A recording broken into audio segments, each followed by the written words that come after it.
Hey everyone, in this quick tutorial, I'm going to show you exactly how to move the Chrome toolbar from the bottom back to the top. So if your address bar suddenly moved to the bottom of your screen and you want to put it back where it was, follow along step by step. All right, let's dive in.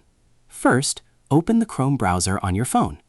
Now tap the address bar, whether it's currently at the top or bottom of your screen. Then type Chrome:/flags and press Enter or Go.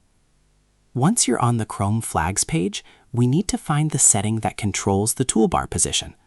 If you're using an Android phone, tap the search box and search for Android bottom bar. If you're using an iPhone, search for Chrome Next IA.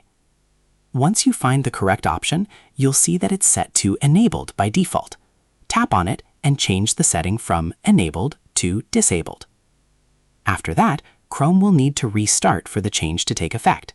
So tap Relaunch and wait for the browser to open again. Once Chrome has restarted, your toolbar should now be back at the top of the screen instead of the bottom. And that's it. That's how you can move the Chrome toolbar from the bottom back to the top on both Android and iPhone. If this tutorial helped you, don't forget to like the video and subscribe to the channel for more quick tips and tutorials.